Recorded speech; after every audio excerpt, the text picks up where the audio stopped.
Hello, আসসালামু আলাইকুম সবাইকে। আশা করছি আপনারা সবাই ভালো আছেন। লাক্সারি কটনের কমপ্লিটলি নতুন আরেকটি এপিসোডে আপনাদের সবাইকে স্বাগতম জানাচ্ছি। আজকের এপিসোডে আমরা শিখব কিভাবে সিম্পল একটা প্যান্ট কাটিং সালোয়ার আপনারা স্টেপ বাই স্টেপ ওয়েতে কাটিং করতে পারেন। এবং এই প্যান্ট কাটিংটা নিয়ে অনেকের অনেক ধরনের কোশ্চেন আছে। কারো প্যান্ট কাটিং সালোয়ার তো কোনো একদিকে বেশি উঠে যাচ্ছে, কোথাও কারো মেজারমেন্ট নিয়ে অনেক সমস্যা। সেই এভরি টিপস অ্যান্ড ট্রিক্স আজকের ভিডিওটা আমি আপনাদেরকে দেওয়ার ট্রাই করব। হোপফুলি ভিডিওটা আপনাদের ভালো লাগবে। আর এটার স্টিচিং টিউটোরিয়াল অবশ্যই আমার চ্যানেলে আসবে। ভিডিওগুলো মিস করতে না চাইলে আমার চ্যানেলটাকে সাবস্ক্রাইব করে রাখবেন, ফেসবুক পেজটাকে ফলো করে সাথেই থাকবেন।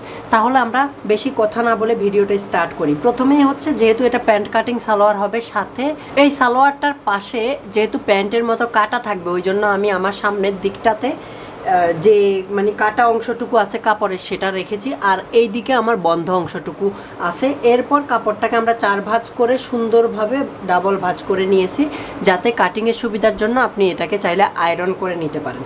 তো প্রথমেই যেহেতু আমার এখানে কাপড়টা 2.5 গজের মতো আছে, প্রায় 43 ইঞ্চির মতো আছে, আমার সালোয়ার লম্বা হবেই হচ্ছে 37 ইঞ্চি। তাহলে সালোয়ারটা হইতে কোনো রকম কোনো প্রবলেম থাকবে না। যেহেতু সালোয়ারটার পাশে আমি কাটা দিতে হবে, তো ওই জন্য নর্মালি আমি প্রথমেই হচ্ছে সালোয়ারটার এ পাশে যে ডিফেক্ট কাপড়গুলো আছে সেটার জন্য আমি প্রথমেই হচ্ছে এই দিক থেকে 1/2 ইঞ্চি পরিমাণ কাপড়কে বাদ দিয়ে নিচ্ছি। এই পরিমাণ কাপড়টাকে আমাকে কাটিং করে ফেলে দিতে হবে। তো প্রথমেই হচ্ছে আমি এই কাপড়টাকে কাটিং করে নিয়ে নিতেছি। তো পাশ থেকে কাপড়টাকে আমরা কাটিং করে নিয়ে নিলাম। এরপর আমাদের একদম সালোয়ারটার পাশে যতটুকু সেলাই করার জন্য প্রয়োজন, 1.5 ইঞ্চির মতো কাপড় লাগবে। এই 1.5 ইঞ্চির মতো কাপড়কে আমি প্রথমে এদিক থেকে স্কেল দিয়ে পুরো সোজা দাগ দিয়ে নিচ্ছি। এরপর নেক্সট মেজারমেন্টগুলো নিব। সালোয়ারের একদম উপরের দিকে কাপড়টাকে আমি সোজা করার জন্য প্রথমেই এদিকে কাপড়টাকে একটা সোজা দাগ দিয়ে নিচ্ছি। সালোয়ারের উপরে যেহেতু ইলাস্টিক হবে, আমরা হচ্ছে 2 ইঞ্চি পরিমাণ কাপড়কে প্রথমেই হচ্ছে এখানে মার্জিন করে রেখে দিব। যেহেতু ইলাস্টিকের জন্য আমাদেরকে ফোল্ডিং করতে হবে, তো 2 ইঞ্চি পরিমাণ কাপড় নিয়ে আমরা হচ্ছে এটাকে পুরোপুরি ইলাস্টিকের জন্য এটাকে রেখে দিব। এটা হচ্ছে আমাদের এই কাপড়টার উপরে ফোল্ডিং হবে। তো এই 2 ইঞ্চি পরিমাণ কাপড় আমরা মেজারমেন্টে আনবো না, সালোয়ারটা কতটুকু লম্বা হবে সেই ক্ষেত্রে।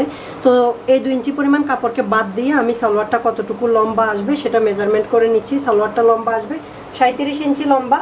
তো যতটুকু 37 ইঞ্চি আসে ঠিক সেই জায়গায় আমি দাগ দিয়ে নিলাম প্রথমেই। এরপর এই দিকে হচ্ছে স্কেল দিয়ে আমি কমপ্লিটলি এখানে সোজা দাগ টানবো। এরপর আমি নিচের দিকে কতটুকু ফোল্ডিং দিতে চাচ্ছি এটা কমপ্লিটলি আপনার উপর ডিপেন্ড করবে। আপনি কি একটু মোটা ফোল্ডিং করবেন না চিকন ফোল্ডিং করবেন। তো আমি এখানে নিচের দিকে 3 ইঞ্চি পরিমাণ ফোল্ডিং রাখতেছি, যেটা সেলাইয়ের পর 2.5 ইঞ্চির মতো থাকবে। আপনি চাইলে হয়তো বা এটাকে 1 ইঞ্চিও রাখতে পারেন, 2 ইঞ্চিও রাখতে পারবেন। তো আমি এখানে প্রথমেই মেজারমেন্টগুলো নিয়ে নিলাম। এবার সালোয়ারটা কতটুকু আপনি লুজ বানাবেন বা আপনি যার জন্য বানাচ্ছেন সে কি লুজ পড়তে পছন্দ করে না কোনো হচ্ছে সে ফিটিংস পড়তে পছন্দ করে, সেটা অবশ্যই তার কাছ থেকে জেনে নিয়ে বানানোর ট্রাই করবেন। তো আমি প্রথমেই সালোয়ারটা একদম উপরের থেকে, আমরা যেহেতু এইদিকে 1.5 ইঞ্চি পরিমাণ অংশ রাখছিলাম, এই অংশটুকুকে বাদ দিয়ে মেজারমেন্ট করব। তো আমি উপরের দিকে একদম 14.5 ইঞ্চিতে একটা দাগ দিলাম। 14.5 ইঞ্চিতে দাগ দেওয়ার পর একদম উপরের ফোল্ডিংয়ের 2 ইঞ্চি পরিমাণ অংশ কাপড় বাদ রেখে আমি এরপরে নিচের দাগটা থেকে নিচের দিকে দাগ দিচ্ছি। আমরা হাইয়ের মেজারমেন্টটা কতটুকু আসবে, আমার এখানে হাইয়ের মেজারমেন্টটা 14.5 থেকে 2 সুতা। বেশি আসলে সমস্যা নাই, বাট এর চেয়ে কম যাতে না হয় সেটা খেয়াল রাখবো এখানে। তো আমি যেহেতু এখানে 14.5 ইঞ্চির মতো হাইয়ের মেজারমেন্টটা নিব, আমি 14 ইঞ্চিতে এখানে প্রথমে একটা মেজারমেন্ট রাখতেছি। এরপর স্কেল দিয়ে বরাবর আমি এই দাগটাকে সোজা করে নিলাম।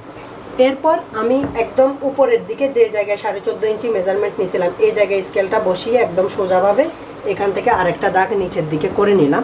যেহেতু আমি উপরের দিকে 14.5 ইঞ্চি নিয়েছি, নিচের দিকে আমি আরও 2 ইঞ্চি বাড়তি করে 16.5 ইঞ্চিতে এখানে একটা মেজারমেন্ট দিব। আর অবশ্যই পাশে 1.5 ইঞ্চি যেটা রাখছিলাম সেলাইয়ের জন্য সেটা বাদ দিয়েই এই দাগটা দিব। 16.5 ইঞ্চিতে দাগটা দিলাম। এই দুটো দাগকে আমি টানার পরে এইদিকে এরপর হচ্ছে শেপিংয়ের দাগটা দিয়ে দিলাম। সাধারণত সালোয়ারে আমরা এভাবেই কাটিং করে থাকি, বাট যেহেতু আমরা এই সালোয়ারটাতে নিচের দিকে পট্টি লাগাবো, পট্টি লাগানোর জন্য আমাদেরকে উপরের দিক থেকে সালোয়ারটাকে নিচের দিকে সোজা কাটিং করতে হবে।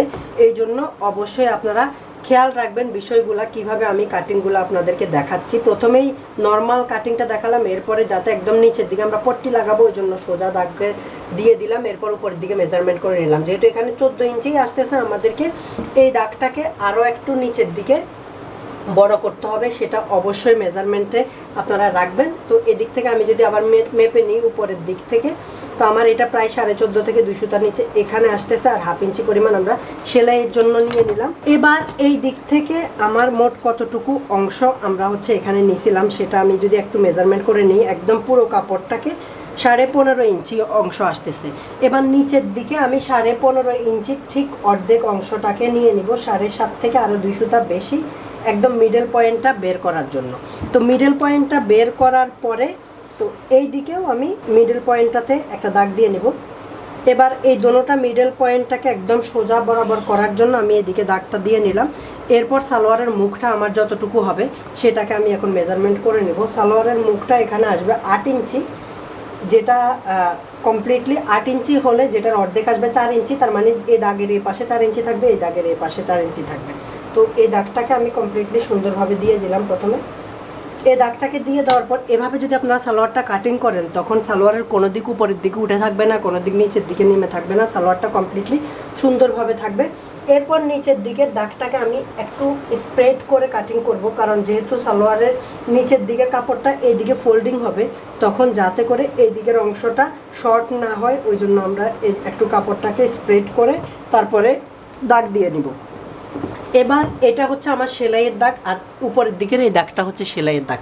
এই দোনোটা দাগকে প্রথমেই আমি এখানে সুন্দরভাবে মেজারমেন্ট করে নিলাম। এরপর বাহিরের দিকে আমি যতটুকু অংশ সেলাইয়ের জন্য রাখতে চাই ঠিক ততটুকু অংশই সেলাইয়ের জন্য রাখবো। আমি প্রায় 1.25 ইঞ্চির মতো রাখতেছি, এর চেয়ে বেশি রাখার প্রয়োজন নাই। এরপর বাইরের দিকে যতটুকু পরিমাণ অংশ, আর এই দিক থেকে নর্মালি আমি এই স্কেলটা শেপিং যে স্কেলটা আছে এই স্কেলটাকে কিভাবে বসাচ্ছি ঠিক যেভাবে আমি বসাচ্ছি আপনারা চাইলে এভাবেও বসাইতে পারেন, আর আপনারা যদি সালোয়ারটাকে একটু ন্যারোভাবে বানাইতে চান সেটা মেজারমেন্ট করে আপনারা বানাইতে পারেন। আর আমি যেহেতু সালোয়ারটা ন্যারোভাবে বানাচ্ছি না ওই জন্য আমি আমার আন্দাজ মতো এই দাগটা দিয়ে দিলাম। এটার বাহিরে আপনারা যতটুকু অংশ সেলাইয়ের জন্য লাগবে ঠিক ততটুকু অংশ সেলাইয়ের জন্য রেখে বাদ বাকি অংশটুকু কাটিং করতে পারবেন। আর এদিকে আমাদের বেশি 1.5 ইঞ্চির চেয়ে বেশি পরিমাণ কাপড় রাখার প্রয়োজন নাই। তো সালোয়ারটা কমপ্লিটলি মেজারমেন্ট নেওয়া শেষ। এবার জাস্ট আমরা সালোয়ারটাকে কাটিং করে নেব উপরের দিক থেকে।